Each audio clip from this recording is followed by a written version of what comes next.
Maps IAS academy में आप सभी लोगों का हार्दिक स्वागत है। हिंदी व्याकरण के कुछ 25 प्रश्न लिए हैं आपको और ये आपको करना है।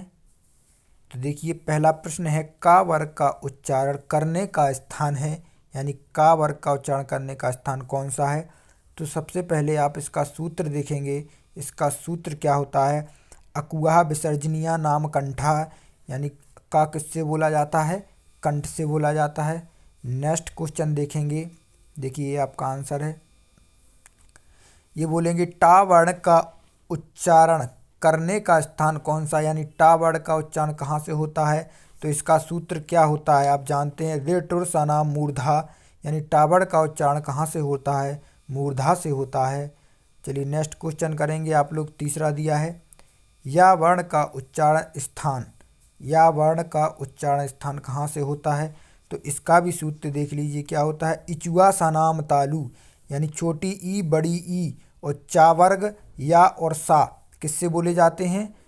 ये आपके तालु से बोले जाते हैं। तो इसका आंसर क्या हो जाएगा? आपका तालु हो जाएगा। चलिए नेक्स्ट क्वेश्चन देखेंगे। निम्नलिखित में से कौन सा वर्ण तालु व नासिक नासिक करने का है, यानी तालु से और नासिक से बोला जाता है। सबसे पहले तो आप देखेंगे कि नासिक, ये नासिक से कौन से वर्ण बोले जाते हैं। तो ये स्पर्श व्यंजन होते हैं, उसका जो पांचवा वर्ण होता है, पांचवें वर्ग का वर्ण होते हैं, वो सभी किससे बोले जाते हैं? नासिक से बोले जाते हैं। और तालु से कौन सा बोला जाता है? तो आप जानते हैं, इचुआ सा नाम तालु, छोटी ई बड़ी ई और चा वर्ग। तो चा वर्ग में क्या आ जाता है आपका? चा वर्ग में आपका या आ जाता है। तो ये बोला जाता है आपका किससे? तालव्य और नासिक से। चलिए आप बताएंगे, किसी वर्ग के फर्स्ट लेटर से परे यदि कोई अनुनासिक वर्ण हो तो फर्स्ट लेटर के स्थान पर उस वर्ग का कौन सा वर्ण हो जाता है। तो इसका आपका आंसर होगा, क्या हो जाता है? अनुनासिक हो जाता है। चलिए, ये आपका ऑप्शन दिया है बा। अब बताएंगे, निम्नलिखित में से कौन संयुक्त व्यंजन कौन से हैं। तो आपको संयुक्त व्यंजन बताने हैं कि संयुक्त व्यंजन कौन से हैं। संयुक्त व्यंजन कौन से कहलाते हैं? जो दो व्यंजनों से मिलकर बनते हैं। जैसे ये ऑप्शन नंबर सी क्या हो जाएगा? जैसे त्रा बनता है, त्रा किससे बनता है? ता यहाँ से बनता है। ज्ञा किससे बनता है? जा यहाँ से बनता है ज्ञा। तो ये सी आपका क्या हो जाएगा? ये आंसर हो जाएगा। चलिए नेक्स्ट देखेंगे। क्वेश्चन नंबर 7 दिया है, निम्नलिखित में से कौन अंतस्थ वर्ण करने का उदाहरण है, यानी अंतस्थ वर्ण का उदाहरण है।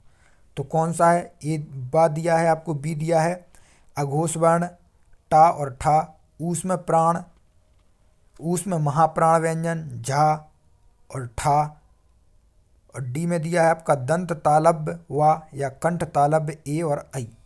तो इसमें हो जाएगा आपका दंत तालव्य वा। चलिए नेक्स्ट क्वेश्चन देखेंगे। हिंदी में किन्हीं दो वर्णों में द्विपष्ट और मूर्धा दो दो करने का उदाहरण होते हैं? ला और लेर, चा छा, डा ढा और छा त्रा। तो कौन से होते हैं इसमें? आपके डा और ढा होते हैं। देखिए आपका सा आंसर दिया है। अब बताएंगे, निम्नलिखित में से दीर्घ स्वर हिंदी में नहीं है। तो दीर्घ स्वर है जो हिंदी में नहीं है, तो कौन सा नहीं है? तो आपका इसके ऑप्शन नंबर दा के साथ जाएंगे, सा और रा नहीं है। चलिए नेक्स्ट क्वेश्चन देखेंगे। हलंत शब्द निम्नलिखित में से किसके लिए प्रयोग किया जाता है। तो हलंत स्वर किसके लिए प्रयोग किया जाता है? स्वर के लिए प्रयोग किया जाता है, हलंत के लिए प्रयोग किया जाता है, व्यंजन के लिए प्रयोग किया जाता है, या विसर्ग के लिए प्रयोग किया जाता है। तो हलंत शब्द है वो हलंत के लिए प्रयोग किया जाता है। ये आपका आंसर है। देखेंगे, दिए गए वर्णों में से कौन सा वर्ण मूर्धन्य है, यानी जो मूर्धा से बोला जाता है, कौन सा वर्ण मूर्धन्य है। तो इसका आपको सूत्र पता होगा, क्या होता है? रेटुर सनाम मूर्धा। क्या होता है? रेटुर सनाम, विरटुर सनाम मूर्धा, यानी इसमें रिर आ जाता है, टा वर्ग आ जाता है और रा आ जाता है, और ये सीटी वाला ये सा भी आ जाता है। तो इसमें देखिए चा है नहीं, जा है नहीं, क्या है, टा है। तो यही हो जाएगा आपका आंसर। चलिए नेक्स्ट क्वेश्चन देखेंगे। दिए गए व्यंजनों में बताइए कि कौन सा लेटर वर्ड महाप्राण कहलाता है। तो आपका बताना है कि महाप्राण कौन सा लेटर कहलाता है व्यंजन में से। का कहलाता है, खा कहलाता है, गा कहलाता है या ढा कहलाता है। तो आप लोग देखेंगे महाप्राण और अल्प प्राण होते क्या हैं। सबसे पहले आप ऊपर लिख लेंगे अल्प प्राण। क्या लिख लेंगे, अल्प प्राण। तो अल्प प्राण का सूत्र क्या होता है, 135। और महाप्राण का सूत्र क्या होता है, महाप्राण का होता है 2 और 4, यानी किसी भी वर्ग का दूसरा और चौथा वर्ण। तो दूसरा वर्ण क्या है इसमें, खा है, तो यही हो जाएगा आपका महाप्राण। चलिए नेक्स्ट क्वेश्चन देखेंगे आप लोग। दिया है कि निम्नलिखित ध्वनियों में से बताइए कि कौन सा वर्ण ओष्ठ नहीं माना जाता है। तो ओष्ठ नहीं माना जाता है, तो आप इसमें से बताएंगे ओष्ठ कौन सा नहीं माना जाता। इसका सूत्र क्या होता है, उ पू पा धा मानिया नाम ओष्ठा, यानी इसमें छोटा ऊ और बड़ा ऊ आ जाता है। क्या आ जाता है, छोटा ऊ आ जाता है और बड़ा ऊ आ जाता है।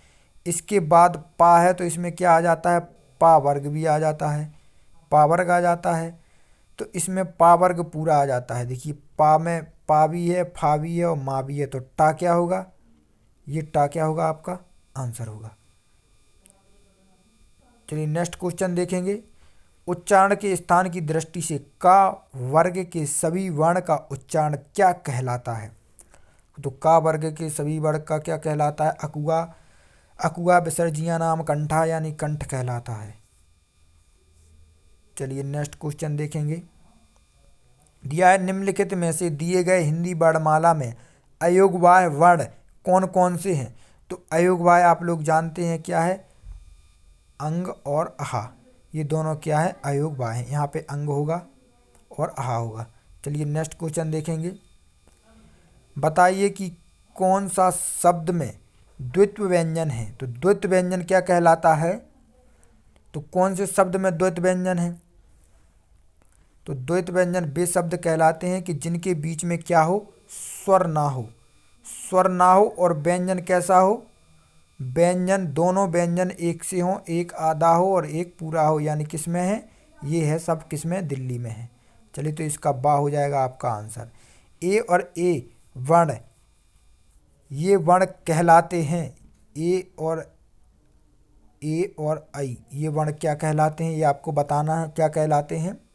एदोदुतो कंठ तालु, तो क्या हो जाएंगे इसमें आपके, एदोदुतो कंठ तालु, ये हो जाएगा बी, बा आपका आंसर हो जाएगा। बताइए सा हा दिए गए में से कौन से व्यंजन कहलाते हैं। सा हा दिए गए व्यंजन में से कौन से व्यंजन कहलाते हैं। तो ये कौन से व्यंजन कहलाते हैं, ये आपके ऊष्म व्यंजन कहलाते हैं। चलिए नेक्स्ट क्वेश्चन देखेंगे। निम्नलिखित में से कौन सा वर्ण नासिक व्यंजन, कौन सा व्यंजन, नासिक व्यंजन कौन सा है, यानी जो नाक से बोला जाता है वो कौन सा व्यंजन है।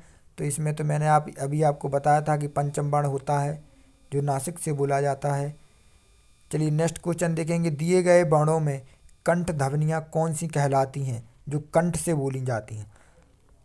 तो कंठ से क्या बोला जाता है, अकुआ, अकुआ विसर्जनिया नाम कंठा, यानी आ और का वर्ण यानी का वर्ग, तो ये का और खा दोनों हैं। चलिए नेक्स्ट क्वेश्चन देखेंगे। निम्नलिखित में से स्वरों को किस अन्य एक और नाम से भी जाना जाता है। तो स्वरों को किस नाम से जाना जाता है, तो अन्य नाम से क्या कहते हैं, उसे अच कहते हैं, हलंत कहते हैं। क्या कहते हैं, हलंत कहते हैं। अच किसको कहते हैं, अच व्यंजन को कहते हैं, अच व्यंजन को कहते हैं इसे। तो बताइए दिए गए वर्णों में से महाप्राण वर्ण कौन से हैं? तो महाप्राण अभी बताया है मैंने आपको क्या होते हैं, 2 और 4। तो महाप्राण कौन सा होगा इसमें आपका? ये हो जाएगा आपका 2, 2 में क्या आ जाएगा आपका? खा और घा। चलिए नेक्स्ट क्वेश्चन देखेंगे। निम्नलिखित में से स्थान के आधार पर बताइए कि मूर्धन्य व्यंजन कौन से माने जाते हैं? तो मूर्धन्य व्यंजन माने जाते हैं रे टुर सा नाम दंता। तो टुर यानी टा वर्ग माना जाता है। तो टा वर्ग में आपका क्या क्या आ जाता है? फिर डा भी आ जाता है और ढा भी आ जाता है टा वर्ग में। तो आंसर क्या हो जाएगा आपका? दा हो जाएगा। चलिए नेक्स्ट देखेंगे। बताइए कि नई नई विकसित ध्वनियाँ कौन सी हैं? तो नई नई विकसित ध्वनियाँ कौन सी हैं, इसका आपको आंसर देना है। तो कौन सी हैं? सा और सा। ये आ वाला क्या हो जाएगा आपका? आंसर हो जाएगा। चलिए नेक्स्ट क्वेश्चन करेंगे। आज का आखिरी प्रश्न यह है कि हिंदी वर्णमाला में से मूल स्वर कितने हैं? तो मूल स्वर बताना है आपको। हिंदी वर्णमाला में मूल स्वर कितने हैं? तो हिंदी वर्णमाला में मूल स्वर आप बताएंगे कितने हैं? मूल स्वर आपके 4 हैं। तो ये आपके आज का लास्ट क्वेश्चन था। और ये पीडीएफ चाहिए आपको तो टेलीग्राम पर जाइएगा, वहाँ से मिल जाएगा। मिलते हैं नेक्स्ट ऐसे ही हिंदी के प्रश्नों के साथ। जय हिंद, जय भारत।